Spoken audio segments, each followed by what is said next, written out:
Assalamualaikum warahmatullahi wabarakatuh. Kepada praktikan, kita telah memasuki modul 2 yaitu normalisasi, yang sebelumnya di modul pertama adalah tentang ERD, di mana dalam ERD modul pertama dalam ERD itu teman-teman semua dapat mengidentifikasi, dapat menentukan entitas-entitas apa saja yang terlibat di dalam suatu skenario sistem aplikasi. Nah, di dalam normalisasi di modul 2 ini, teman-teman akan membuat suatu database yang tabel-tabelnya itu dalam bentuk normal. Artinya tidak ada duplikasi data yang terjadi di tabel-tabel yang terkait. Oke, kita akan mencoba membahas di latihan soal yaitu di nomor 3 yang Merdeka Laundry. Di sini terdapat dua bond. Yang pertama dengan nomor nota 3405 dan 3411 dengan nomor pelanggan yang berbeda juga, yaitu Rudi Heriawan dengan nomor pelanggan 09002 dan Ina Santoso dengan nomor pelanggan 09055.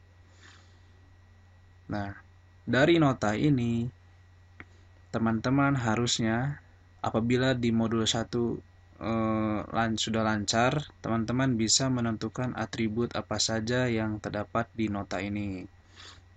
Atributnya terdapat nomor nota, ada tanggal, nomor pelanggan, nama, alamat, nomor telepon, kode barang, keterangan barang, banyaknya, biaya, jumlah, total, tanggal barang diambil dan diterima oleh siapa. Teman-teman, kita coba pindahkan dari nota yang berbentuk nota ini ke dalam suatu bentuk tabel. Kita bisa mencoba menggunakan Excel. Nah, kita mencoba menggunakan Excel. Apabila dari nota tadi kita masukkan ke dalam bentuk tabel di Excel, akan terlihat seperti ini.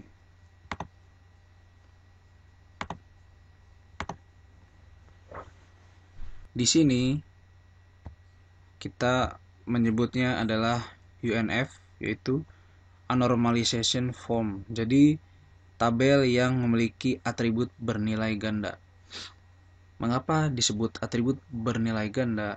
Di sini kita lihat nomor nota. Dengan nomor nota 3405, pelanggan yang bernama Rudi Heriawan melakukan transaksi di Merdeka Laundry dengan mencuci karpet besar. Nah, sekaligus juga kita ketahui di dalam nota tadi ada setelan jas itu masuk ke nota 3405. Nah, atribut ganda itu maksudnya contohnya adalah seperti ini. Karpet besar kita ketahui itu masuknya ke nomor nota 3405 dan juga setelan jas masuknya ke nota 3405. Nah, apabila dimasukkan ke dalam tabel, bentuk tabel akan menjadi nilai ganda. Begitu juga dengan nomor nota 3411. Selimut besar ini memiliki nomor nota 3411.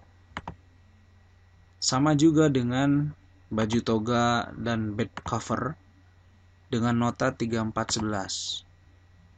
Setelan jas, karpet besar juga dengan nota 3405. Nah, untuk pembentukan normalisasi 1NF bentuk normal pertama, syaratnya adalah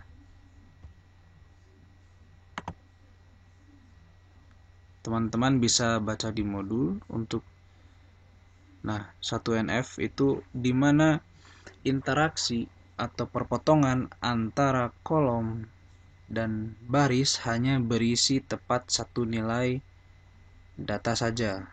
Jadi di dalam tabel ini yang asalnya di sini ada baris kosong, lalu ini juga kosong, yang di bawahnya juga kosong, itu tidak diperbolehkan di bentuk normalisasi pertama, bentuk normal pertama. Jadi apa yang harus dilakukan yaitu mengisi setiap baris dengan data yang sesuai.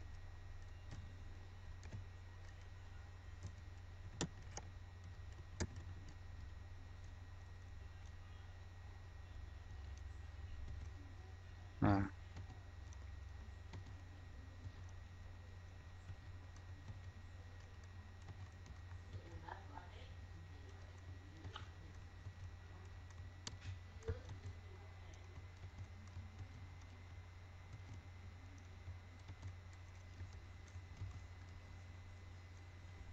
yang bawah pun sama.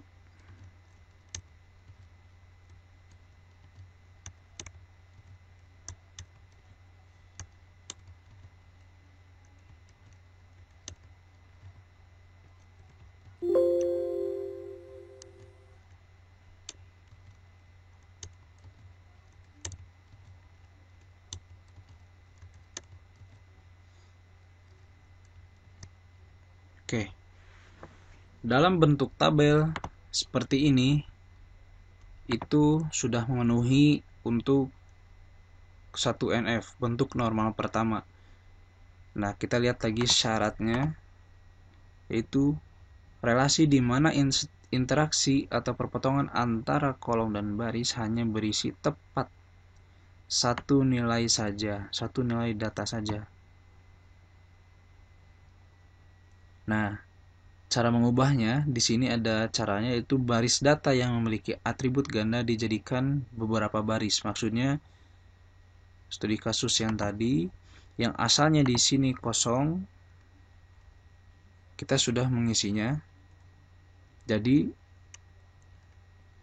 di sini tidak ada baris yang kosong lagi. Itu berarti sudah memenuhi di cara nomor 1 dan juga cara nomor 2. Di sini sudah tidak ada atribut yang bernilai ganda. Yang sebelumnya ini kosong. Jadi setelan jas itu punya siapa? Setelan jas memiliki nomor nota 3405 dan karpet besar juga memiliki nomor nota 3405. Nah, itu terjadi duplikasi atribut yang bernilai ganda. Nah, apabila kalau diisi seperti ini, di sini sudah jelas bahwa nomor nota yang ini 3405 yang di baris keempat ini itu dimiliki oleh karpet besar. Sedangkan yang di baris kelima terdapat isi data 3405 itu dimiliki oleh setelan jas. Begitu juga dengan yang nomor nota 3411 dimiliki oleh bed cover. Yang di baris ke-7 3411 dimiliki oleh selimut besar. Dan yang baju toga memiliki nomor nota yang 3411 yang ini. Bukan yang ini. Yang ini dimiliki oleh selimut toga. Yang ini dimiliki oleh baju toga. Nah, jadi untuk bentuk tabel normal pertama ini sudah memenuhi karena sudah tidak ada atribut yang bernilai ganda.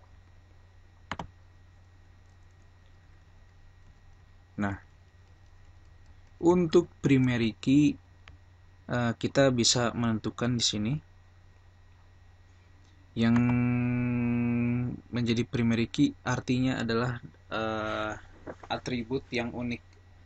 Kita coba analisis di sini. Apakah di sini kode barang 107 itu berbeda dengan setiap barang yang cuci oleh setiap pelanggan? Ya, di sini kasusnya berbeda. Ya, logikanya juga apabila kita ke laundry, ada kategori-kategori yang kita bisa pilih untuk mencuci apa. Contohnya mencuci seragam, atau di sini setelan jas, bed cover, selimut besar. Itu memiliki kode barang yang berbeda. Nah, jadi kita bisa menentukan primary key di bentuk 1NF ini adalah kode barang. Untuk 1NF saya kira sudah memenuhi semua, di mana interaksi dan perpotongan antar kolom dan baris hanya tepat berisi satu nilai data saja. Di sini setiap baris memiliki datanya masing-masing, itu sudah memenuhi setiap baris. Lalu tidak ada kosong, tidak ada data yang kosong. Jadi semua harus diisi. Di sini sudah semua diisi, dan primary key sudah kita tentukan, yaitu kode barang. Karena kode barang setiap transaksi atau setiap barang yang dipesan oleh pelanggan itu memiliki kode barang yang berbeda. Selanjutnya kita akan mencoba mengubah dari bentuk normal pertama ke 2NF, ya, yaitu bentuk nomor yang kedua. Oke, sekarang kita akan mencoba membuat tabel bentuk normal kedua, yaitu 2NF, dari tabel 1NF ini. Nah, syaratnya untuk membuat 2NF itu apa saja? Kita bisa lihat di modul 2NF. Nah, ini 2NF adalah sebuah tabel yang telah memenuhi 1NF dan tidak mengandung ketergantungan parsial. Nah, jadi syarat pertama adalah memenuhi 1NF dan tidak mengandung ketergantungan parsial. Nah, ketergantungan parsial itu apa? Ketergantungan parsial itu adalah merubah atau memecah relasi sehingga semua atribut bergantung kepada primary key yang sudah ditentukan. Nah, ketergantungan parsial kita bisa lihat detailnya di atas. Nah, di sini ada dependensi parsial. Jadi di mana ada beberapa atribut yang dapat dihilangkan dari atribut A dengan ketergantungan masih tetap dipertahankan.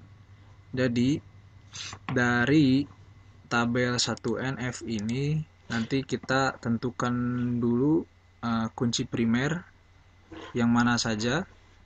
Setelah itu kita bisa menghilangkan beberapa atribut,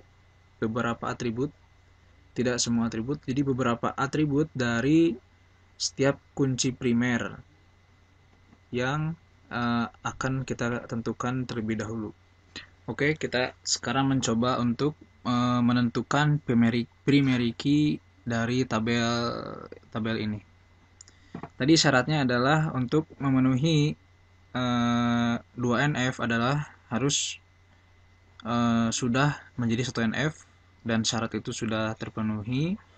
Yang kedua, harus tidak ada ketergantungan parsial.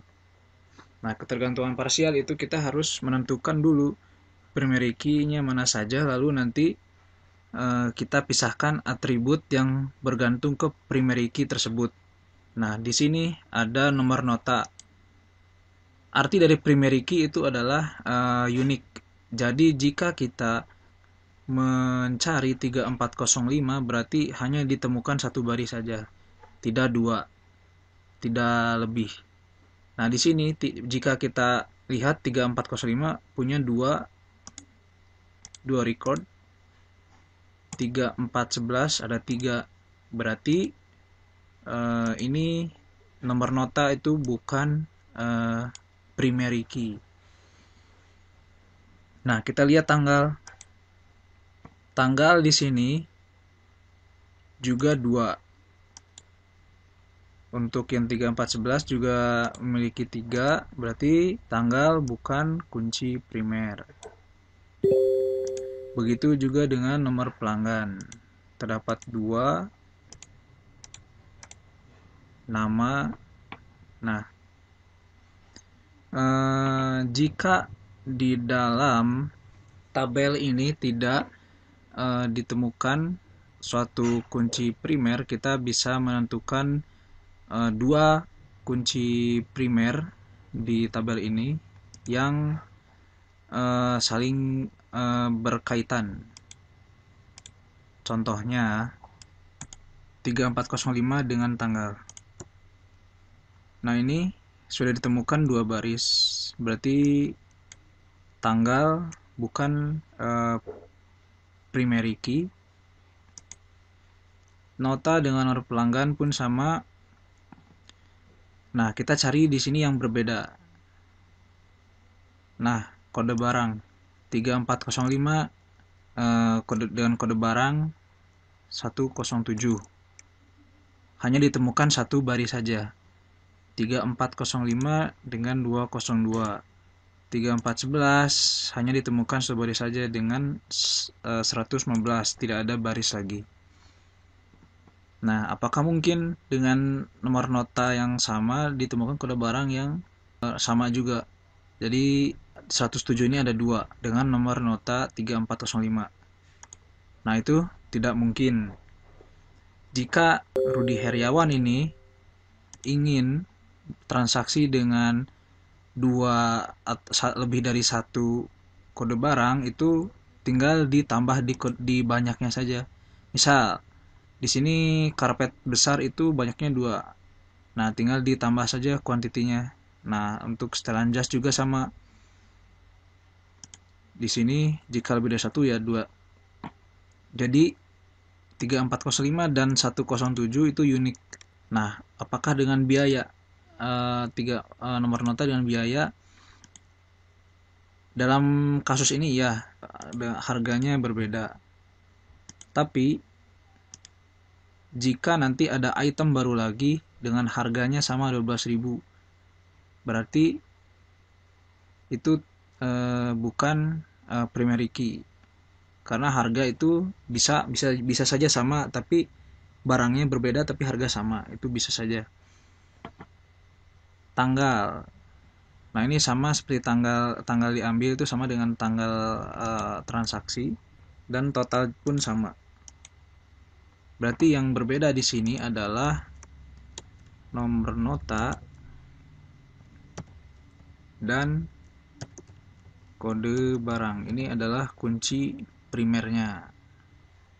Oke, kita sudah menentukan 2 primary key. Sekarang kita cari beberapa atribut yang berkaitan dengan primary key yang sudah ditentukan. Nah, kita coba mencari atribut apa saja yang terkait dengan primary key ini. Kita coba tanggal. Apakah tanggal terkait dengan nota? Ya. Tanggal terkait karena di sini jika notanya 3405 berarti pasti tanggalnya segini. 3411 pasti tanggalnya tanggal 9 bulan 5. Oke, sekarang primary key-nya sudah ditentukan. Mari kita coba tentukan atribut apa saja yang terkait di nota dan kode barang. Kita coba tanggal, apakah terkait kepada nomor nota. Nah, di sini apabila nota 3405 sudah pasti tanggalnya tanggal sekian, dan satu nota biasanya terjadi transaksi di hari itu saja. jika ada baru lagi setelahnya itu notanya baru lagi. Nah, di sini berarti nomor nota berkaitan dengan tanggal. Oke, sekarang kita coba ke pelanggan. Nomor pelanggan, nama pelanggan, alamat, nomor telepon. Apakah berkaitan kepada nomor nota? Ya, jika nomor nota 3405 di tanggal sekian, pasti yang membelinya adalah orang ini, misalnya Rudi. Terus nanti di 3411 dengan tanggal sekian, nomor pelanggannya sekian, yang membelinya Ina Santoso, alamatnya. Nah, berarti yang berkaitan di sini adalah nomor pelanggan,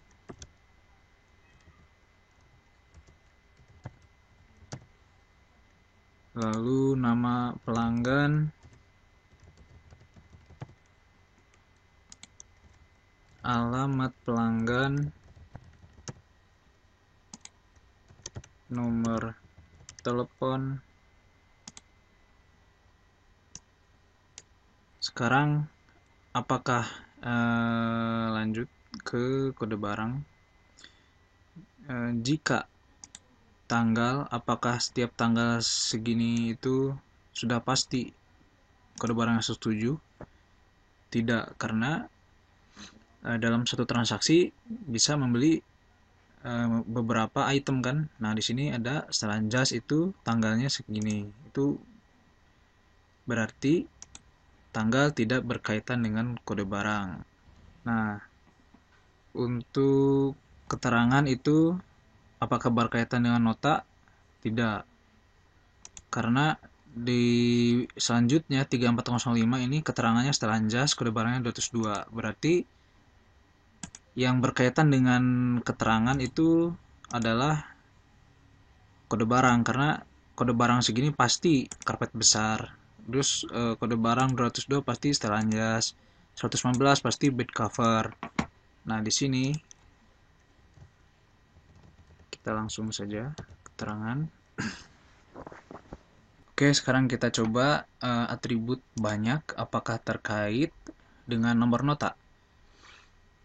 Apakah dengan nomor nota 3405 pasti banyaknya 2? Tidak, karena di record baris selanjutnya 3405 banyaknya 1. Nah, itu tidak terkait.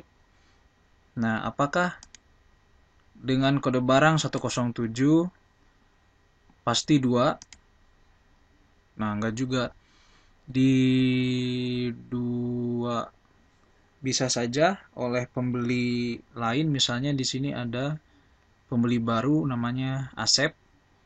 Itu bisa aja membeli karpet besar, itu banyaknya 3. Nah, itu dalam studi kasus ini iya terlihatnya karpet besar itu pasti 2. Tapi jika nanti ada di transaksi selanjutnya yang bernama Asep, itu bisa saja melakukan transaksi karpet besar itu banyaknya 3. Nah, jadi untuk banyaknya ini secara langsung itu terkait dengan nomor nota dan kode barang. Nah, itu kita sudah menemukan, jadi bisa langsung dibuat nomor nota, kode barang, dan banyak. Nah, kita lanjut lagi ke atribut yang biaya. Biaya ini itu berkaitan dengan kode barang atau nomor nota. Dengan nota, apakah biayanya pasti 12.000? Tidak, karena di baris selanjutnya 3405 biayanya 25.000. Berarti ini tidak terkait dengan nomor nota. Nah, biaya ini terkaitnya dengan kode barang. Apakah iya? Nah, dengan kode barang 107 itu dengan keterangan karpet besar harganya 12.000. Nah, itu ID kode barang setuju, biaya 12.000. Nah, itu saling terkait. Jadi harga itu masuknya, biaya masuknya ke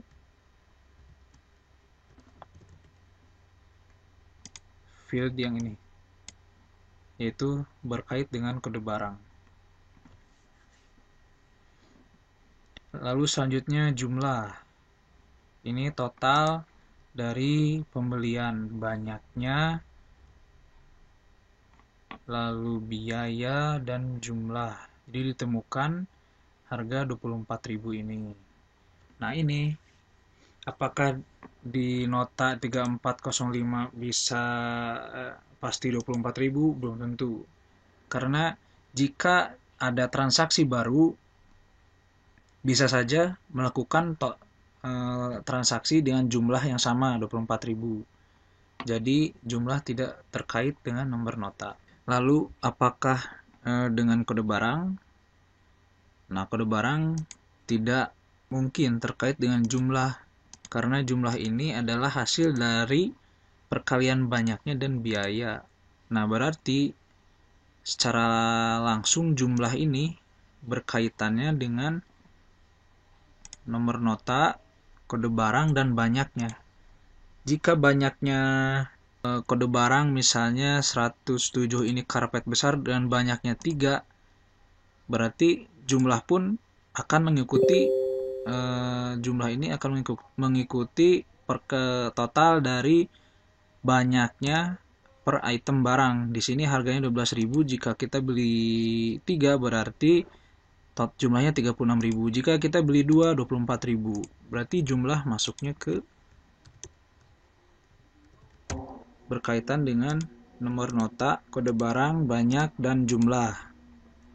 Oke, selanjutnya kita coba atribut diambil tanggal. Apakah ini berkaitan dengan nomor nota? Ya, untuk diambil tanggal itu berkaitan dengan nomor nota. Dengan nota 3405 pasti diambilnya tanggal sekian. Untuk 3411 tanggal sekian, 9 bulan 10 2011. Apakah diambil tanggal ini berkaitan dengan kode barang? Tidak. Karena untuk diambil tanggal itu berarti keseluruhan item barang ini diambil dengan tanggal yang sama. Berarti berkaitan dengan nomor nota. Nah, di sini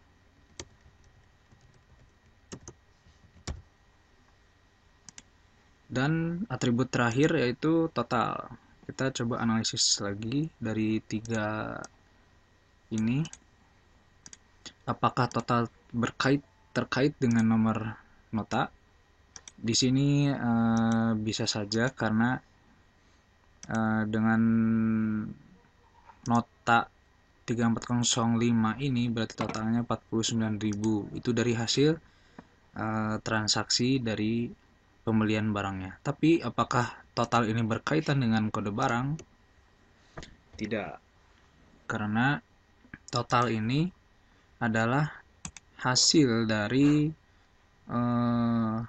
penjumlahan 2 item yang berada dalam satu nota. Nah, yaitu dengan banyaknya dan jumlah. Berarti total ini berkaitan langsung dengan nomor nota, kode barang, banyak, dan jumlah. Berarti masuknya ke sini. Nah, dari pengelompokan atribut ini berdasarkan kunci primer atau primary key itu sudah memenuhi 2NF. Nah, di sini kita bisa menamakan tabelnya masing-masing. Pengelompokan ini dengan nama tabel masing-masing. Kita di sini contoh tabel nota. Di sini tabel barang, dan di sini TBL transaksi. Nah,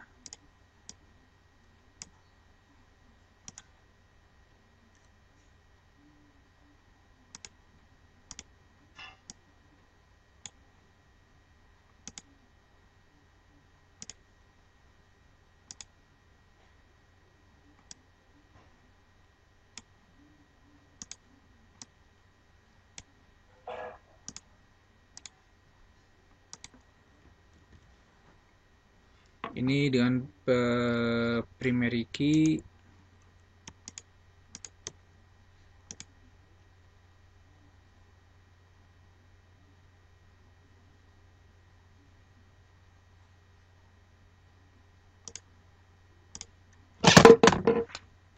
Nah,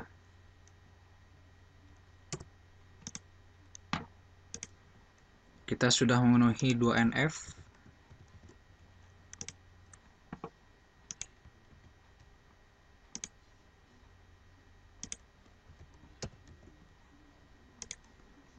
Dari pengelompokan atribut berdasarkan primary key.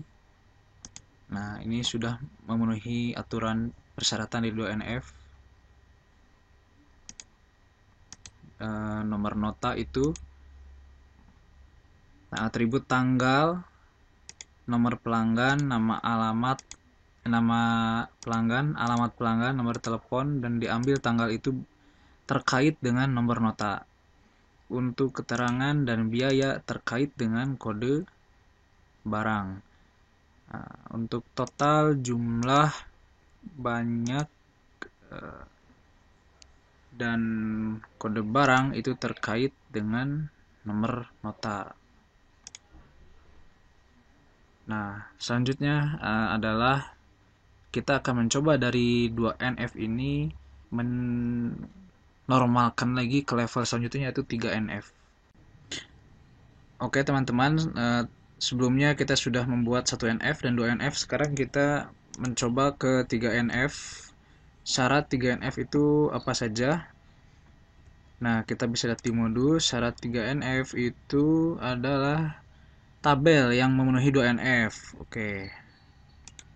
Kita di sini syarat 3NF memenuhi 2NF, sudah memenuhi 2NF, lalu dan tidak mengandung ketergantungan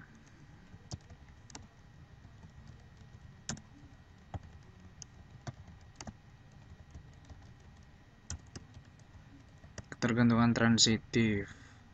Nah, ketergantungan transitif itu apa? Kita bisa lihat di atas.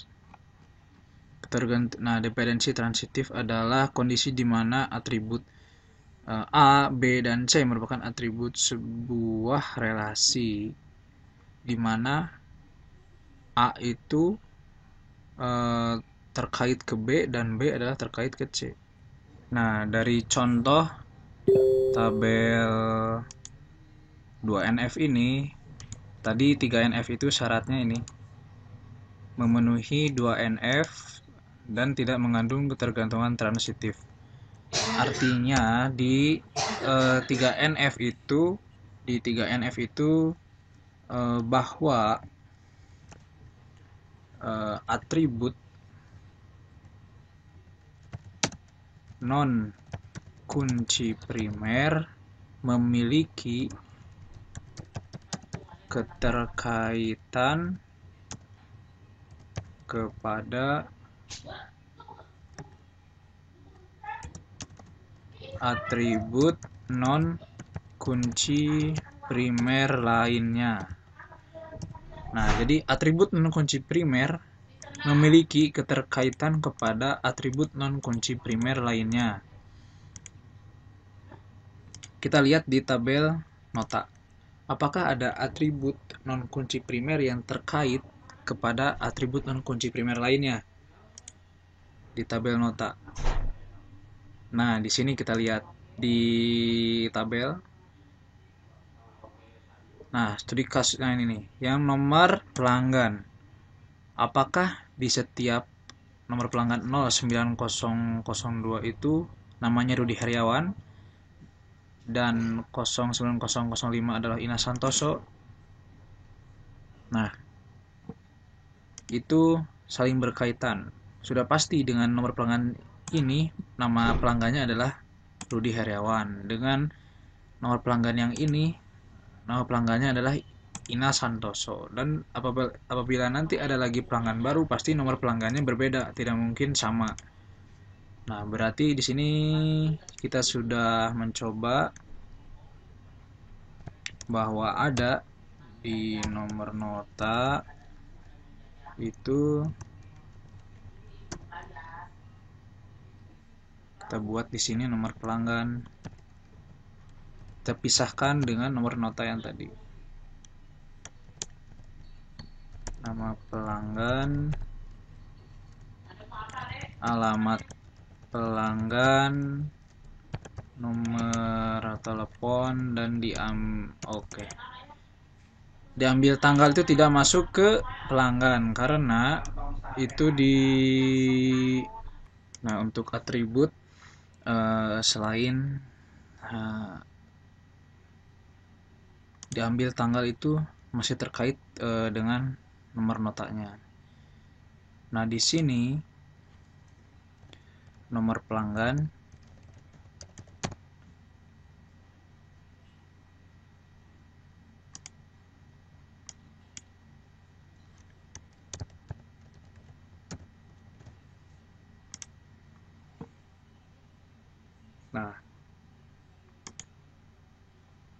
jadi nomor pelanggan itu masih terkait dengan nomor nota. Tapi untuk atribut yang non atribut dari yang awalnya di sini nama, alamat, nomor telepon itu adalah atribut non kunci primer. Karena dia terkait dengan nomor pelanggan, maka dibuatlah tabel baru, yaitu yang kunci primernya adalah nomor pelanggan, atributnya nama pelanggan, alamat, dan nomor telepon. Nah, untuk tabel yang lainnya masih sama.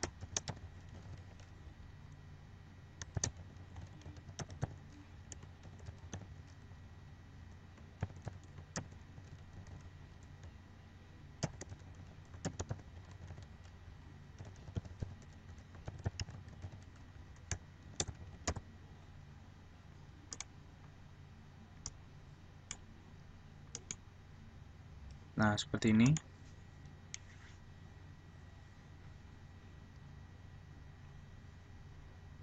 Oke, nah di sini ada kita kasih nama tabel nota.